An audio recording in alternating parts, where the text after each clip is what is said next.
Good morning, everybody. Happy Friday. Happy Jackson's Hole. Is Jerome Powell going to be, is he going to be tanking the market today, Tracker? That's what everybody wants to know.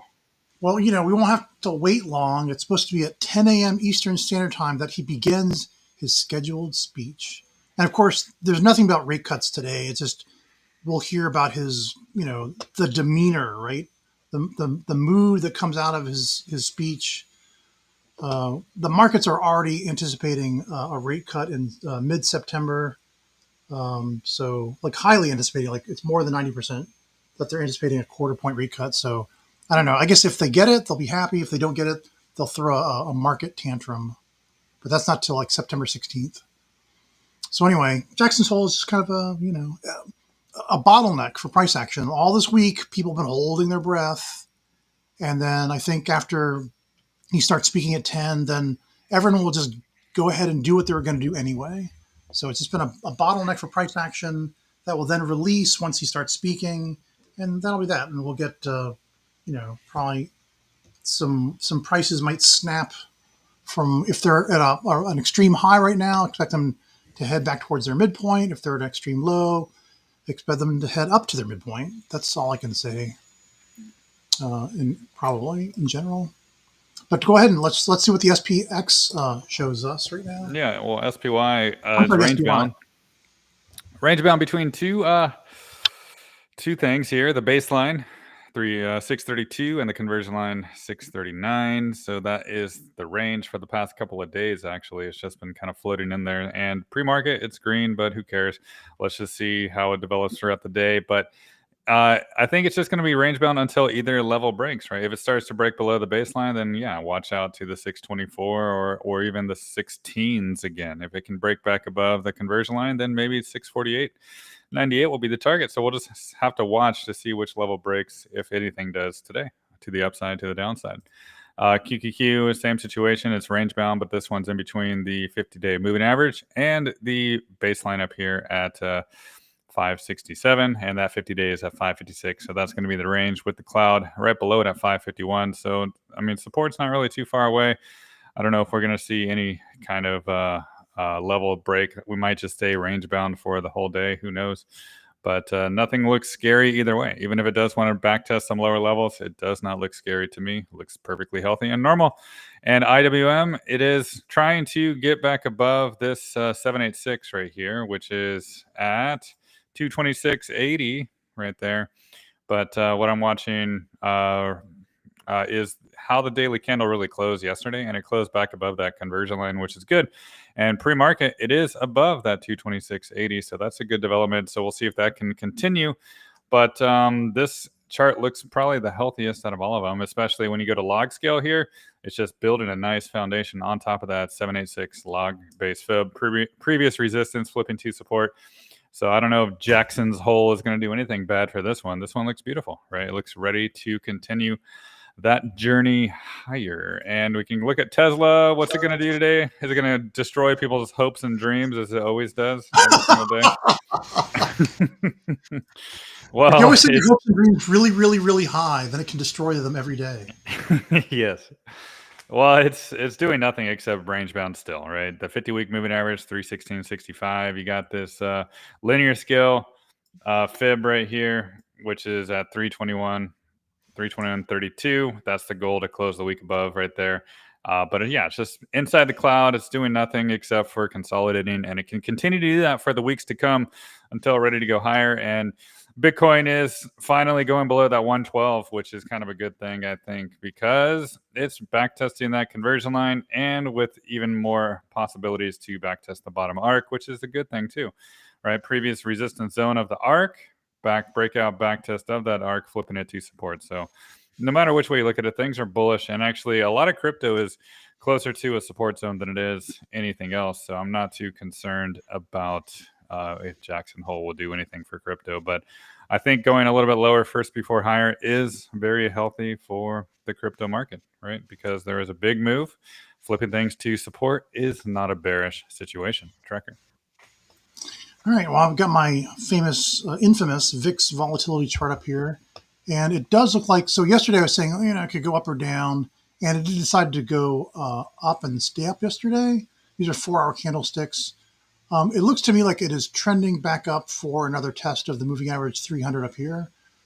So I would look for it to, let's see, volatility to increase about, 7.5% today, and then fall off next week. So high volatility today, then lower on Mondays is what I'm anticipating. Let's see if that, what day is that? That's actually, yeah, that is Monday. Well, or maybe the worst of it is we open Monday with the highest volatility and then it falls off during next week. Yeah, what else do I want to talk about? Let's just go straight. I've got Galaxy here. I saw somebody was asking about Galaxy. We do cover it. I've got a position in it. I'm bullish on it.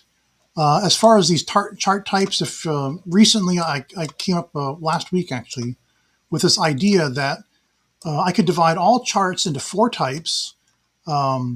One is if price action is stuck below this lower pivot at the 0.214.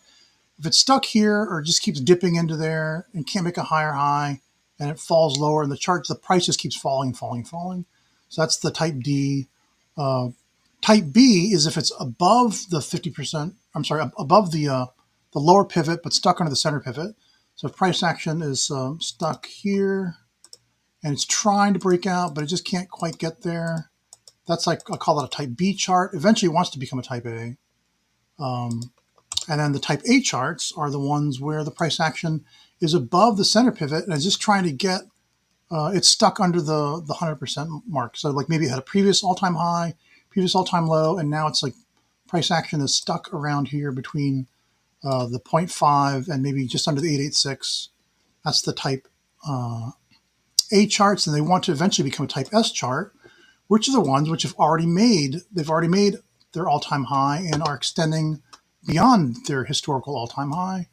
And then they're ever in more price discovery. Charts like Palantir, Tesla, Amazon, these are all the type S stocks. So anyway, Galaxy looks like it is trying to go from a type A to a type S chart because right now it is over its 100% fib. It made a new all-time high. I kind of did something tricky with this where I said maybe actually the 100% level was about here and I just overextended a couple times, but that was really the 100%. I like this for the center pivot because this is where it hit. But either way, any way you slice it, it's really working on transitioning from the type A to the type S. And so anyway, this is one of the candidates that Kat pointed out as could be a Palantir candidate. Could follow into the footsteps of the type S's like Palantir. So anyway, all the price action we've had since April 7th has been higher highs, higher lows, higher high, higher low.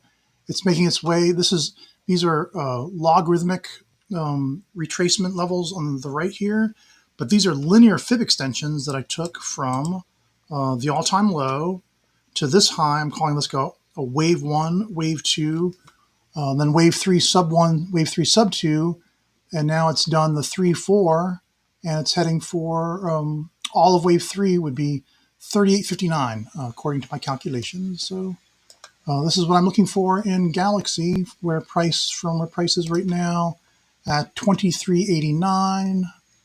To that wave 3 top is 61% higher. To this 238 is 152% higher. A lot of times the wave 5 move is like the entire wave 1, 2, 3. And I mean, you can't tell from logarithmic, from linear scale, you can see basically this is just this again a second time. And then there's a big retracement after wave 5. Oftentimes to a considerable portion, maybe halfway between on the linear scale between the 5 and the 2. So for example, let me just get rid of that and let's say I was right and went to 60.58. Then I'm doing this backwards again because I'm used to doing it backwards. Halfway to my circle 2. from here is about 38.87. So this one would test the top of wave 3 probably for the C wave is what I anticipate as a bullish pullback. So like this, maybe like that, and there. So that was the kind of C wave I would expect to see out of this. Anyway, that's Galaxy Digital. I'm going to pass it back to Matt while I decide what to do next. Yeah, I got the INDV chart on deck here. And is it time to take profits? Well, if we know one thing, breaking above the 886 is not a bearish situation, but we'll see how things close above today, right? Today's the weekly candle close, the 886, 23.99. Let's see if it can do it. I mean, if it turns into a wick and closes below, then maybe it's still resistance, and then perhaps it could be a retrace. But if it can close above, there still is potential to continue the journey to the all-time highs and beyond, right? So usually anything above or around the 886 is a very, very bullish thing. So I don't know. It just depends on if you like to take profits on a potential breakout or not. We'll find out. Root. There's really no update for Root here. I do have a log scale GAN breakout backtest. Anywhere in this zone is appropriate.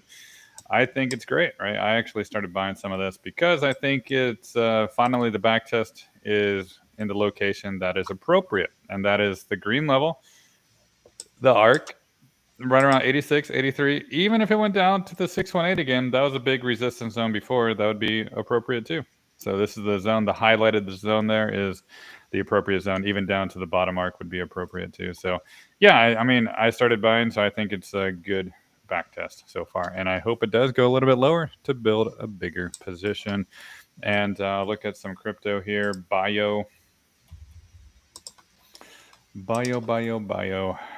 We'll look at this one again. Which chart did I use last time? I don't even remember. Yeah, maybe the KuCoin chart. So this one is still stuck under resistance, the 0.19164. Not able to break above yet, so that's the level to watch, right? There's really no update since last time, I think, except it is trying to, or it is successfully so far, flipping that 382 to a support. So it closed above last week. It's been pretty strong this week. It's just trying to break another level. Let's pay attention to that, see if it can do it. 19164. And I think, yeah, I got, I'll just do XRP too because people are kind of freaking out about some altcoins again, but it's normal, right? XRP finally getting through that conversion line right there, 281.443. It basically tried to do it yesterday, but it came like a fraction short. So I can understand why there's some further downside this morning because there's probably more liquidity below. And even the baseline below is at 263. So if I wanted to go a little bit deeper, that's fine, right? This is just normal processes before another continuation higher. So this is no concern at all. Very, very beautiful chart. Breakout back test. Nothing wrong with that until it's ready to continue the journey higher. Tracker, back to you. All right, I've got MicroStrategy up here to show you guys.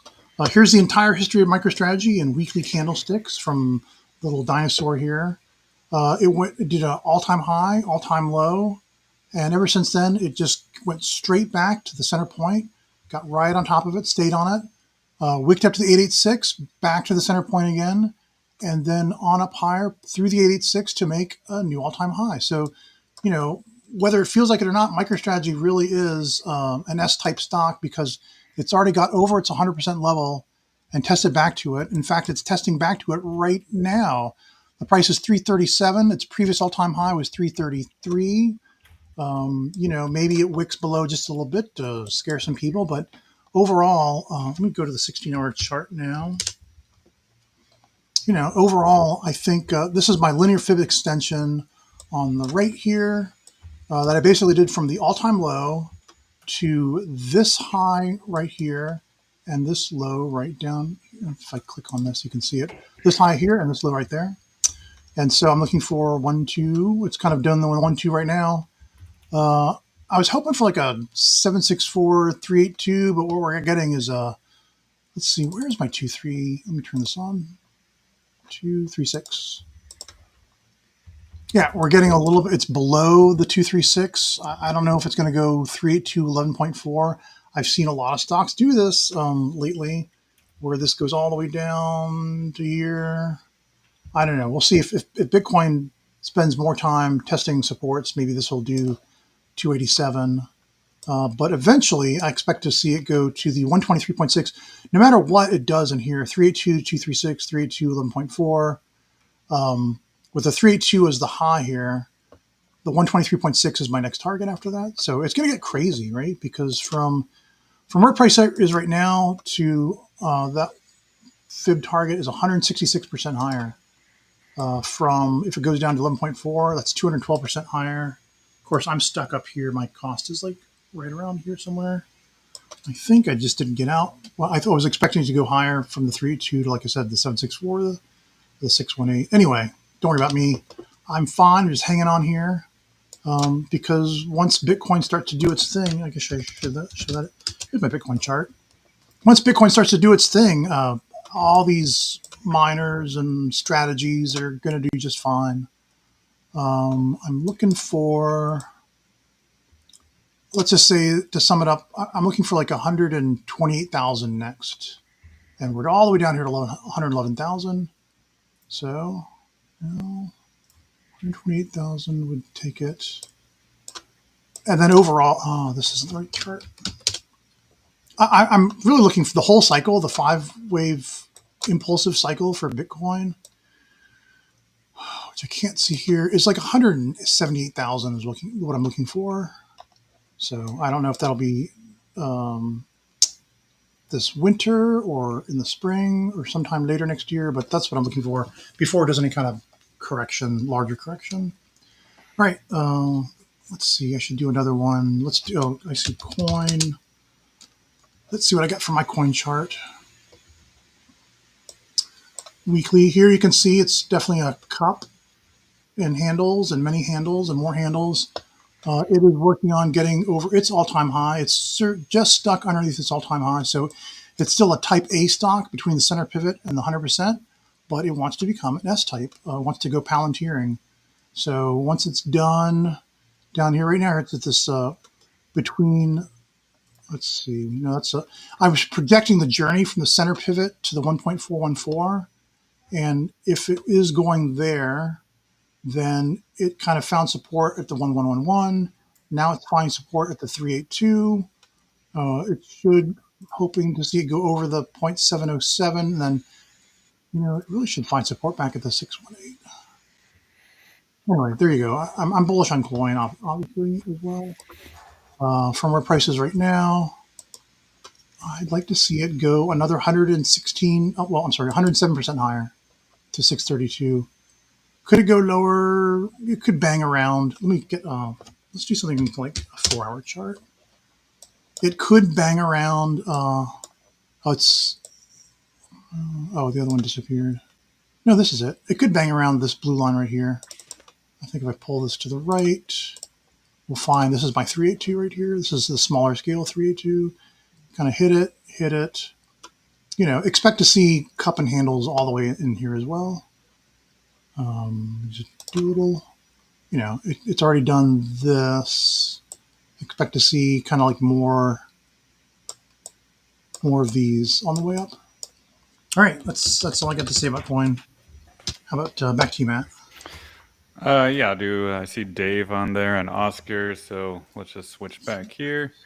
So Dave, there's really no change except it's building a base on top of the 179.90, the 786, and the baseline right there to 175.96. So it's at support. It went to resistance. Now it's back at support. Let's just watch that 179.90. Keep maintaining that. It can be okay. And then we have Oscar. I don't think there's really any change with Oscar. It's just in a range, right? Got rejected up all this resistance, hit the cloud, hit the baseline, hit the conversion line. Of course, it's going to get sold off. Sure enough, it did. And now it's went back down to the 100-week moving average. So essentially, that's the new range, right? It broke out back test of the 100 last week. So any kind of support above that 1467 and trying to get above this 1562 is probably ideal for the potential to get more and more bullish. But in the meantime, I think it's just going to be range bound for probably some weeks. Maybe the range is going to be anywhere from the bottom of the cloud in the 16s, maybe 17s, and support down in the low 15s or high 14s. So that's basically it for that. There's not much else. I do see this one, DAVV. I'm not sure if it's supposed to be Dave or is it this Vanek crypto blockchain. It might be that one. So yeah, it's above the cloud, right? We can pull up a quick little fib, I think, from the top to the bottom just to see what it's looking like. And there we go. It's building a base on top of that 702. So 9.827. Keep on stabilizing above the cloud. Above that, it'll be able to continue the journey higher and higher. So Tracker, back to you. All right, I've got QuantumScape up here. It is a type B chart. It is between its all-time low and under the center pivot, but it's above the lower pivot. In fact, it's sort of backtesting lower pivot right now. Would it want to go to 732? It's possible. Right now, I'm just calculating 765 is that's the lowest low we've had since this high up here. So if we've got this higher high and this higher low, and it doesn't go below 765, then I've got this projection. I guess I should say, and that would take it above the center pivot and convert it from a type B to a type A stock. Let's just say, hypothetically, if it did go to 732, it doesn't change it much. It just kind of pulls it down just a tad. It's all doing the same price action. So yeah, not much difference. So let's just say, put these back. Let's just say that if 765 is the bottom, then I'm expecting 1209.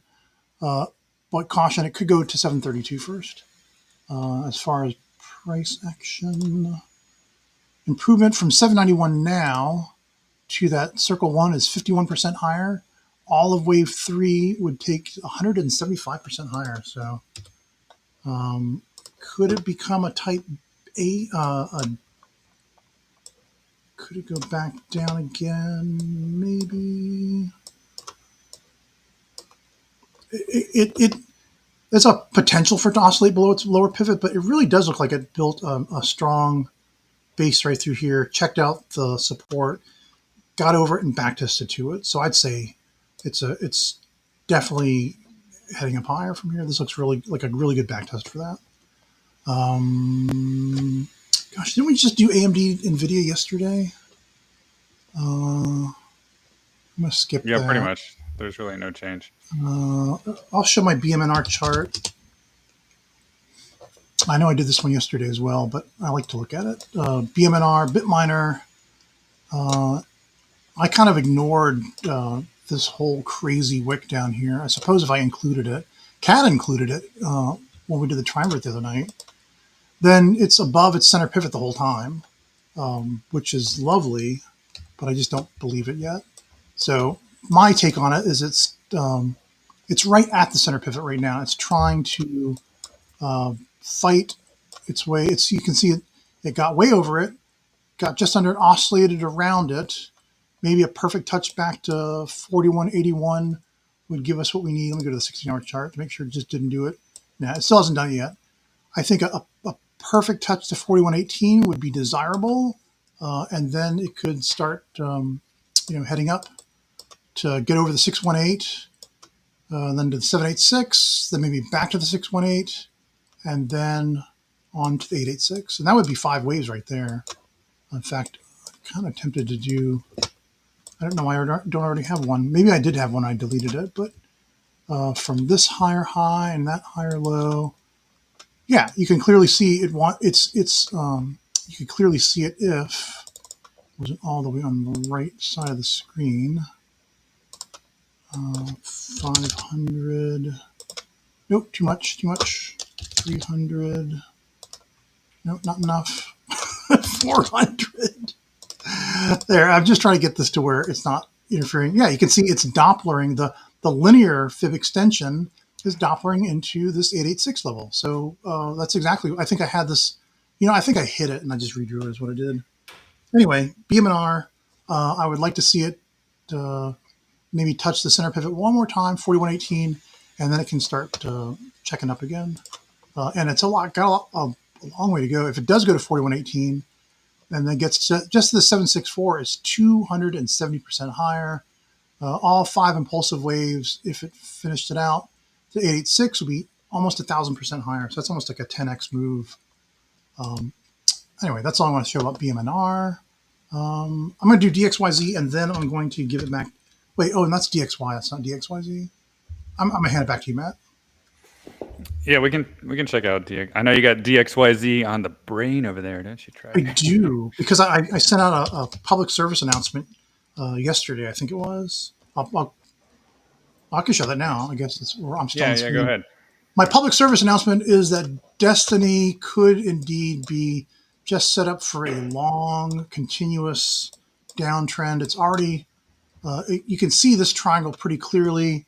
I think it might want to come all the way down to this 382 level at 2180. So just more and more, lower and lower. If it could hold this 2519, that'd be fantastic. That would reverse what's going on. But that was the last low, the low. It skirted with it, but a new lower low would easily take it to 2180. And then based on the this channel, the timing kind of makes it like November 10th, like the end of the almost the end of the year before it even gets there. So DXYZ has been a painful hold for some of my subscribers. I got out. I think I got out around here.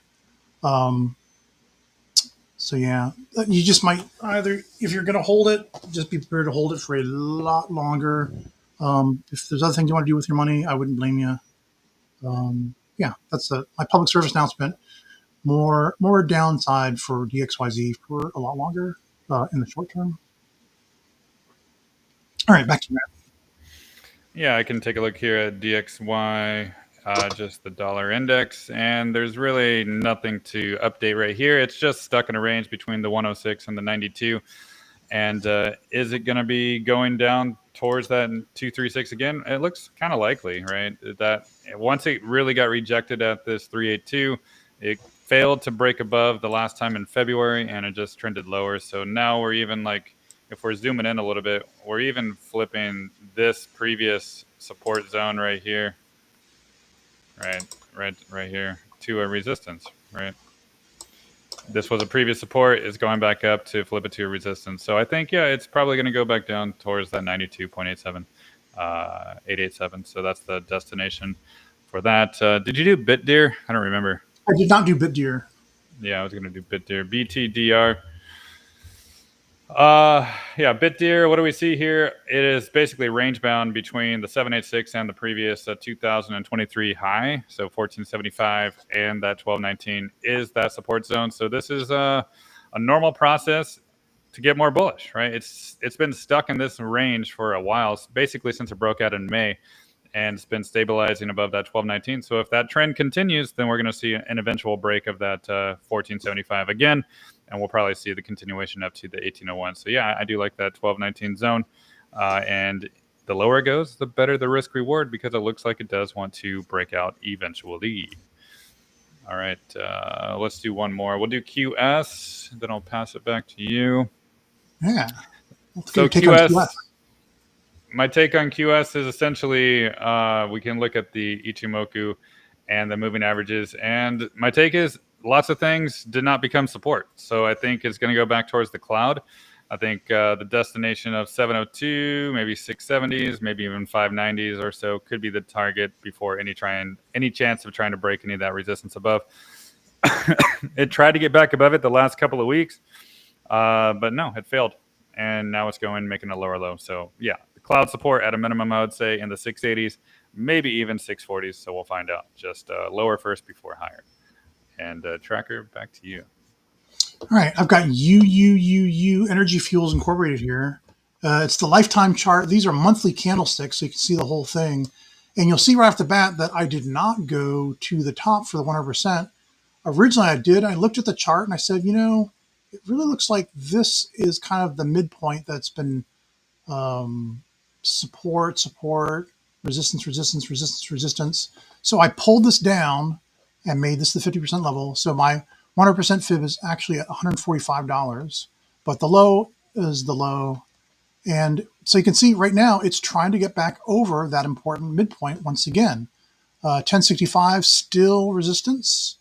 Look at all the times in the past it's gone to the 50%, then back to the 302, 50%, back to the 302, stuck here for a while, could make a higher high, so I went back to 298. I'd say it's at a decision point where either, I'm going to do, well, actually, what do I want to do? I'm going to do, let's do a subfib from here to here, between the 50% and the 382. And I'm going to backwards because I can't decide which way I want to do it as a convention. Let's just do it all the way through here. So it looks like, either it didn't hold the 786, it hasn't held the 7071, it didn't quite, I think a perfect backtest of 840. Oh wait, this is a monthly candlestick. Let's go to 16 hours. And then let's just make these extend to the right so we can see them.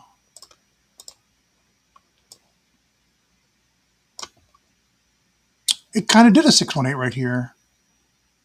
So as long as the 618 holds a support, 840, if it doesn't go below 840, I think it can this time break out over this 50% level. However, if it can't get above this 886 or it fails at the 50% again, it's probably going to send it back even lower than last time. Or you'll see a series of support test after support test. I suppose we could bring in the Ichimoku cloud. I want to see it on the monthly. Yeah, see, like I could bring it all the way back to the 50% level again of between the half and the 382. So let me just going to do this one last thing, which is what if with this higher high and higher low, what would a bullish move look like in an impulsive 5 waves? From this bottom to this top to this higher low. I'll just pull it out a little bit here. It looks like it's Dopplering in towards the 702. Probably to fail touching it the first time. What do we have here? 764, 382, 1382, 100, 2382. I've got to turn this back. Oh, and with this. And then let's just turn these onto the lines. I've got some different versions of these. All right, I was off a bit. 1382, 100, 2382. Yeah, still Doppling in towards the 702, but going to fail hitting it the first time, likely. So if it continues its bullish trend, bullish run, then it could still go back to 726 before going to 238.20. Gosh, and now I want to bring this back again. I'm just curious what that would look like. Yeah, it's that 382. Anyway, yeah, this looks definitely possible to touch back to 726 before going on to 2848 because, of course, this is log scale. This is what it looks like in linear scale. All right. Oh, it's almost time, isn't it? What else do we have to do? I guess I could go back and do AMD. Yeah, if you want to finish it up that way, I think I'm done. So I got to get prepared. So you can find something to take us out. I'll do AMD, even though I think I looked at it yesterday. Let's look and see if it did anything different in the last 24 hours. It's still heading towards kind of my wave 2 target here. Let's see, bring this to the right. So I'm looking for like a 618382 flavor of 2025, right? So if it can hold here at 143.21, then I'm looking for it to go to 317.76 next in 5 subways of its own. It'll look something like this, probably. Submicro. There you go. So you get these minor waves of this whole move up here. And then percentage-wise, from where price is now. Oops, that was the wrong button. This one. Where price is right now, about 11.5% down to reach 143.21. But if you just hold through it, then all of wave 3 takes you up 96% from where price is now, 122% from the bottom of the 382 from 143.21. All right, that's it. We like We like the chips because they are what is needed. Chips and energy power AI and productivity. And so I feel like they just cycle back and forth. When AI and productivity seem to have reached when AI and companies that use AI seem to hit resistance, I look for the chips and energy to come off of a bottom and start cycling back to the top again. Just if you haven't heard me say that before, I thought it bears repeating. All right, Matt. Well, I hope you guys have a lovely weekend over there Yeah. where you are. Yeah. And All right. We'll see you guys on Monday. Have a great day. And I'm sure Tracker will keep you guys all apprised of what Jay Powell says. Yes. yeah, well, it'll at 10 a.m. Eastern Standard Time, just under an hour. He'll start flapping his gums, and we'll see what everyone was going to do anyway in the Yeah, market. exactly. Thanks, everybody. All right. Thanks, guys. Bye. Bye.